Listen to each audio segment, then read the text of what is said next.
Hello, I'm Carl Stabe, and I have David McDonald. He is the CEO of the Better Together Group. I'm so excited because we just finished up the interview, and now we've got the 5 minute system segment. What's your 5 minute system? Well, for us, it's really about like how do you onboard people well and how to avoid pitfalls that we've made before. So for me, typically our onboarding system is, and we describe this to people in the interview process, but typically think of it as you're walking through a park, and you're near a nice fountain or you're near a pool, and I shove you in. And that's what our onboarding system starts like is we throw you in and make you get wet. And then hopefully you're able to flounder around and get yourself to the surface and we don't have to jump in and save your life immediately. Hopefully you can swim. That's what the interview process is about, is helping to understand what skills and abilities someone has to bring to the table. And we're supposed to be able to determine if you can swim in the pool we're going to throw you into. Hmm. And so after they're, in and they got their head above water and they're kind of making some progress, then we throw them a brick because we want to be helpful. No, not because we want to be helpful, because we're testing the material of what we have. And, some people panic and flight during that moment. And I had one of those just recently. And some people, really thrive and get under that initial extra weight that we throw on them. Adaptability is a really key element in our business, just the way our business works. And so you have to be able to kind of juggle things. And so if you do really well with that first one, we'll toss you a second and see how well you juggle it. And if you can juggle and keep yourself above water, then we know you're fit for Better Together Group. And if you can't, well, we want to help you find something that where you can. I love that. Okay, so is there an example? And is it, what was it? What did you, like you threw him in? What was it? Sure. And then what was the brick that you threw him? Because I think what's really important to highlight is you're setting the standard, but when you interview them, you're letting them know, like, this is what we're going to do. This is how we work. So you're not surprising them. You're saying, hey, we're going to do this and we're going to see how you perform because we're trying to understand your strengths and your weaknesses and then how we can help you. Sure. So one good example that comes to the forefront of my mind is Steven. Steven's our operations manager, and he's doing a really good job of that. And he's not everybody's cup of tea. Don't get me wrong, nobody is. But Steven's a good guy. He's hardworking. He's diligent, and we kind of uncovered a lot of that in the interview process. We saw that he had the raw materials.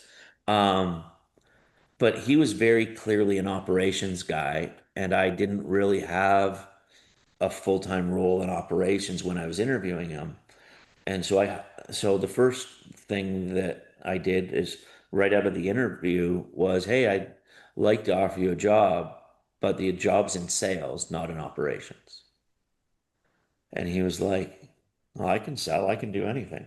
And that's catching the first brick. Like that's like he's in the water. He understands the pond. He understands what's going on, and he's rising to the top of it. And so you give him some like a curveball like that, and he just showed his adaptability really well out of the gate. Mm, Um, and he's a good salesman. He's a great operator.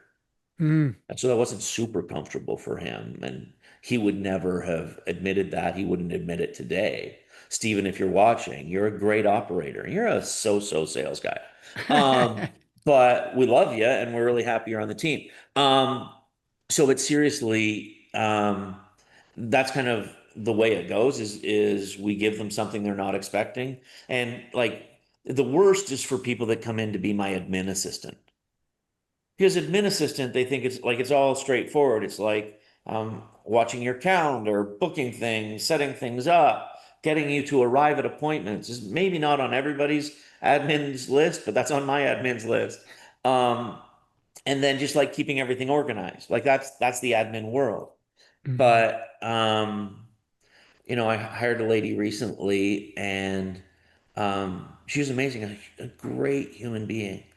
Um, And I was like, well, I'd like you to take on some sales. You might be catching a theme here. Mm. Um, and she's like, well, I can't do sales. And I'm like, you'd be surprised. And so she took it on. She did really well. Like she really kind of jumped in and it went well for her. Um, but over time, it just like we weren't a fit. Like all the admin plus the sales and plus, there's just a lot of things going on in life. And it again, an amazing human being who self-selected out of the process. Yeah. And we still want to help her find the job of her dreams, and we want to help her succeed in her career. There's no mass, there's no difficulty between us. It's just it wasn't a fit. And Yeah, so, and that's a great, once you understand that, then you can actually help somebody. And to your point, it doesn't have to be at your company. It can be someplace else, and you're giving them ideas and tools to be able to go and find that next thing that's even better for them. yeah, I hope to be her friend for a lifetime and her employer for a short time. Yeah.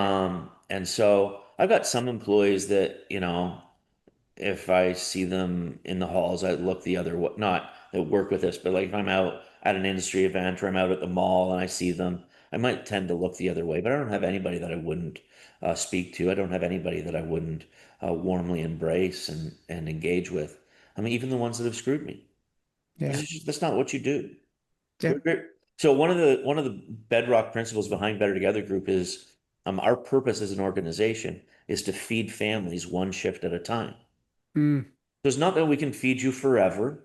I don't know our ability to do that. I can't predict the future. But if you go to work for us today, you'll get an opportunity to earn a spot for yourself tomorrow, Mhm. unless the employer doesn't need someone. And so our real principle is really helping people feed their families. And that's kind of the way we look at it for our internal people and also for the candidates that go out to work on our behalf or placements that we make at companies. We always I want to have love an that. open door back. And almost two systems in one, right? From the onboarding to, hey, this is the system we have when we work with you, and we have you go and go to a job and get that role, because Yeah, you're setting that standard with them. You're saying, hey, we're in this together. We're here to help you feed your family. And this is a process, and then we're going to do this together. that's right. That's right. Yeah. So Love that. back to the story about Stephen. I'm sorry I got sidetracked by the positive and negative illustration of it. So Stephen started with us in a sales role. And one of the first things he did was he got an order that he was like, hey, I'd like to fill this myself. I'd like to show you my operational chops. I'd like to show you that I can do Mm, what I want to lead other people to do. And so I was like, hey, yeah, go at it. Like, so like now he's wearing a couple of different hats. He's moving stuff around. He's doing a lot of different things. Um, and then eventually, probably before the before the end of 6 months, we gave him the role in operations that he wanted to have when he started with us in late July or early August. And I so love like that. it's just a timing thing to roll it out. And now he's killing it in that area and helping us grow the business and manage it effectively. And I really appreciate it. That's awesome. Cool. Thank you so much. That was fantastic. No problem. Sorry, I just wanted to bring the loop around on that because I felt like Yeah, I yeah. left it a little bit open. Yeah. No, it's great.